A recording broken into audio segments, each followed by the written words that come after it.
What's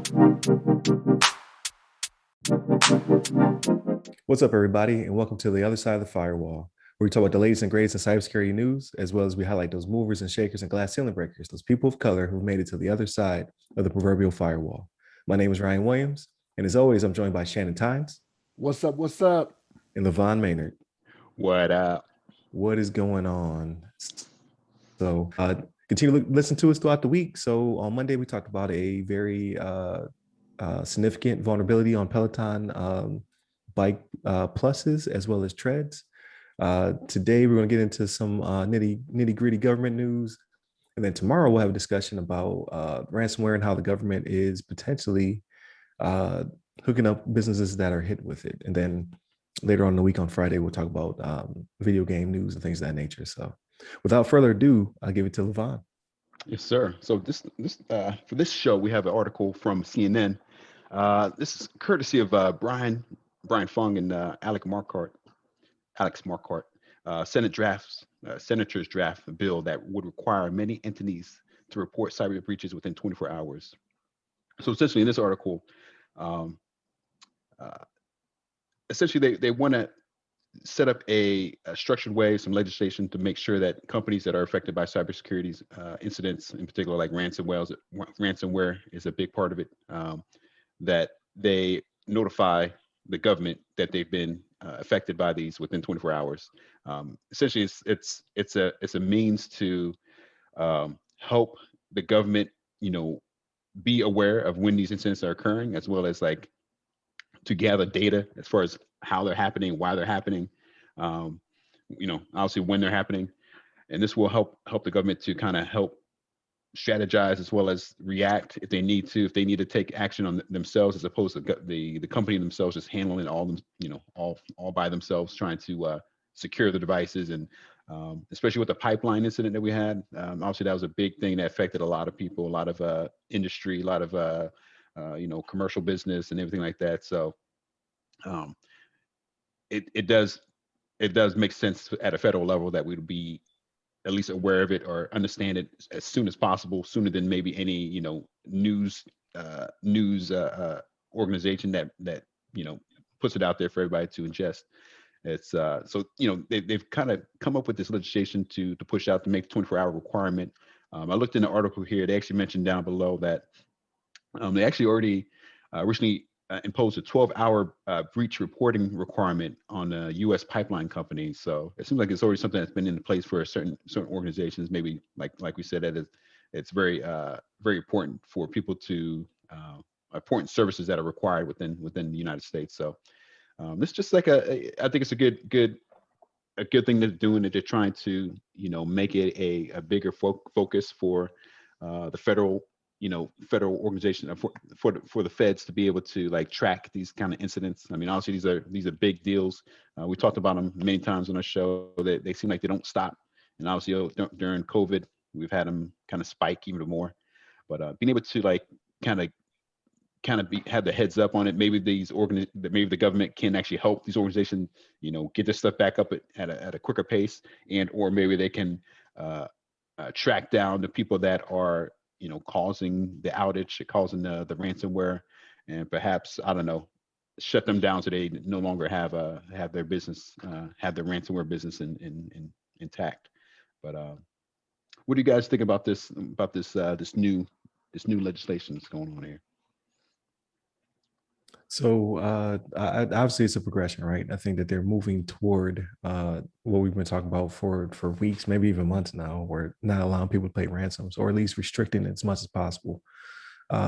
So we talked about it last week, where it's kind of like, I don't know if you really do that to a private company, but you can do that to government organizations, as well as those who supply the necessities. So if you're supplying water, waste, oil, things of that nature, now they're going to make you report it ASAP, which is good. So they can get involved. As we can see, the FBI is actually, they must have some tools, or they must have hired a lot of new talent. They're able to actually combat these things. And sometimes, like as we saw 2 weeks ago, the Colonial Pipeline, they got some money back, if not all of it. So it's definitely warranted. It's good to see a bipartisan bill make it through, because that doesn't happen ever. Right. And I can see it being the building blocks to getting us to a point where we disincentivize companies from paying the ransom, and then that will disincentivize the ransomers from ransoming them. So I definitely think it's a step in the right direction, and hopefully it continues to grow from there. So, what about you, Shannon? So remember, the Biden administration, President Biden's administration, kind of touched on this about a month ago, right? So remember, he had that executive order he put out for cybersecurity, had the 11 points, I think it was, where they Mhm. kind of touched on this a little bit. Now, where this is better is that they're actually talking about making this a law, right? Like this has more teeth to it than an executive Right. order does. You know what I mean? So yeah, this is a good thing. I can't see anything bad going on with this, right? Because this is what you want. And again, right now, this is only going to apply to government agencies, right? And what you hope is that maybe you have your civilian equivalents that follow suit, right? Because like we had mentioned before, like with the Peloton thing, it was something that was reported to them from McAfee in March. We weren't hearing about it until June, right? Like Right. you don't want to have like 3 months worth of people just going by with this vulnerability, you know what I mean, and just going about their lives not knowing about it, and then come to find out you've been exposed, you know what I mean? Right. But no, this is a good thing, man. You can never go wrong with this, especially with the short timeline, right? Because it was 24 hours. Yeah, within Yeah, 24 hours. within 24 hours. Yep. Yeah, so I mean that's I don't know where you can go wrong in this, right? And again, it is bipartisan, right? Which seldom happens in, Right. in Washington today, right? So Right. it's a That's good true. thing that we can all agree that this is a real problem. You know what I mean? It's not just lip service, because I mean people could stand up and say, "Oh, I want to do this." You know, cybersecurity, it's a big issue, this, that, and the third. But to actually put it into a law, like to have people's staff sit down and put the time into it and invest it and have it go forward, like this is a good thing. And again, um, now how they go about reporting it to the public, or if they do, I don't know if that will change, right? Because they could say, okay, you got to report it to us within 24 hours, but if it's something that's a matter of national security, right, like they could classify it possibly, and you still not know. We don't know, right? Right. Be Right. one of the things you don't hear about for 75 years or whatever. You know what I'm That's saying? true. But my hope is that that it is something that's made available to the public, right? Public trust is one of those things we talk about all the time. And it's always with private companies, right, that we usually talk about it. But this could be an instance where it's like, hey, I think people are, and I don't want to go too far down this road. I think people are losing trust in the government. You know what I mean, the U.S. government, and this could be Mhm. one of the things that brings it back. Say, hey, we really are looking out for you. Like we want to make you aware of things that are going on in your government, and be more Transparent. Transparent. transparent. Thank you. Yeah, both of y'all got it. Yeah, be more transparent to the American public, you know, and keep that trust going. So no, this is a good thing. I mean, Department of Homeland Security would be the ones to develop the additional rules, definitions, and requirements, right? So, Mhm. not a bad thing. Not a Yeah. bad thing. Yeah. I think it's a good 1-2 punch as well. So like that class I just took, the I finished it, by the way, the 4508, dealing with Nice. digital forensics. Like what they're trying to do is they're trying to shrink the amount of time that the adversaries within your network. So right, like they're getting more into threat hunting as opposed to just stumbling across like, oh, someone's been in our network for how long? Could have been 140 days, a year, only a couple of days, we don't know. So they're trying to shrink that down. Like I think at one point in the class, it was saying that like the average at one point was like 140 days. Somebody would be in your network, just pivoting around, doing what they're doing, stealing stuff.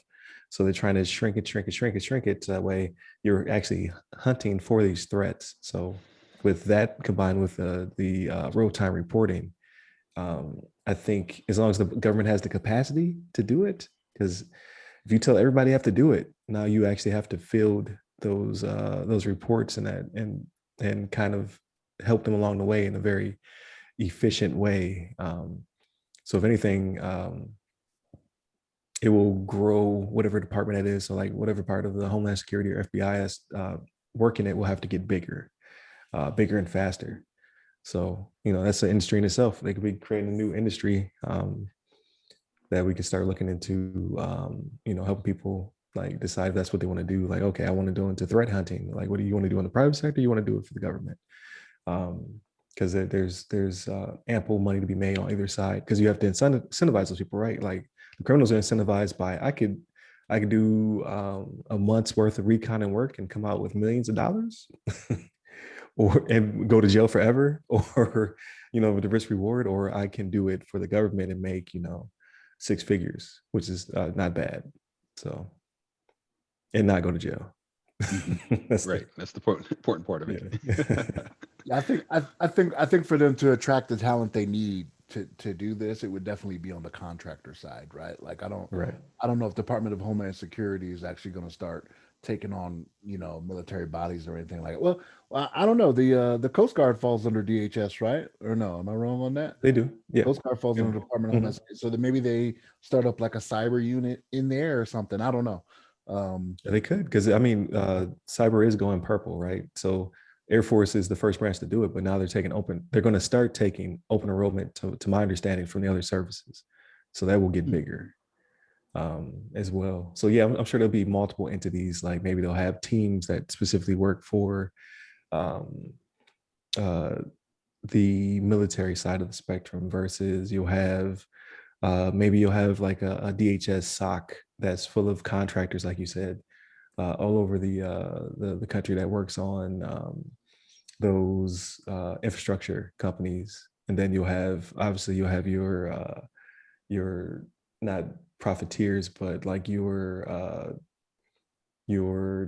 threat hunters for hire or something like that. Like people who you just can pick up on a, what's it called, like a 1099 or something like that, where basically you're just you pay for your own benefits and all that stuff. Like we just pay you to do this job, and then the rest is on you. You're just contract to yourself. You talking about having cybersecurity mercs? Yeah, I can see it. Mercs. Yeah. Like, hey, Colonial Pipeline got hit again. We need a team. Right. We need a squad, a suicide squad. Suicide squad. What was the movie where they had like the old men were like all the old action heroes? Like, is it Red? Retired. Well, that one too. That one too. You're talking about Expendables. Expendables, yeah, that's what I was thinking about. But the Red too. The Red was a good one. Get the Expendables. Get the Red Squad. So I can see this is progress, right? Like you said, executive order was good. It just doesn't have any teeth. But now you start to make like mandatory reporting. Then if you're going to report, then I need to step my game up, right? Like there's no point in you telling me that you got breached and I can't help you for 48 to 72 hours. So then they have to grow as well. So I can see it getting bigger and bolder, which is good. I can't really think of any cons. So right. Just you have to pay people right though. Like I'm not going to come like a thing that we're kind of pivoting, but I think I'm starting to see a lot of, or is brought to my attention a lot of, is companies asking for people with these crazy certifications and experience, but not paying them right, or the reverse, where it's an entry-level job, but I need you to have 5 years of cybersecurity experience. You're like, well, wait a minute. Right. So maybe this will be a pipeline to get people in. Like if you like, and this is me thinking on the fly, but all of my education, training, and certifications all came from the government. I didn't pay a dime out of my own pocket.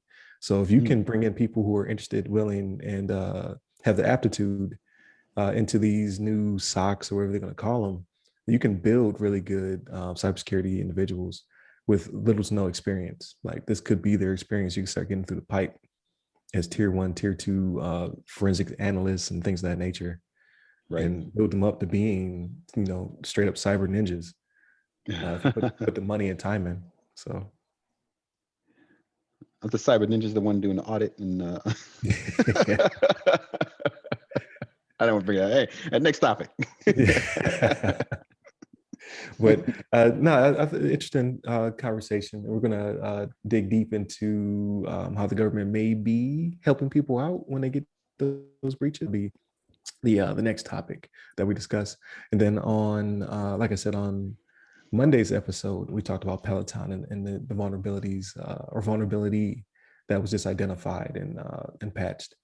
And then on Friday, because I'm not going to guarantee you Ask a CSP. I didn't get any questions. If you have a question, please hit us up at RyRy Security Guys, RYRY Security Guy.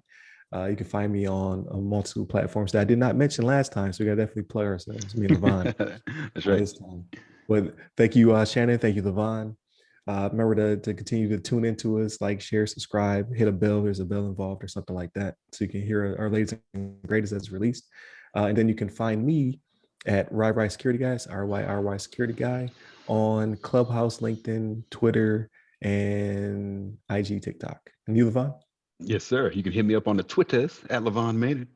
There it is. So definitely hit us up and stay tuned. Right on. Take care, everyone.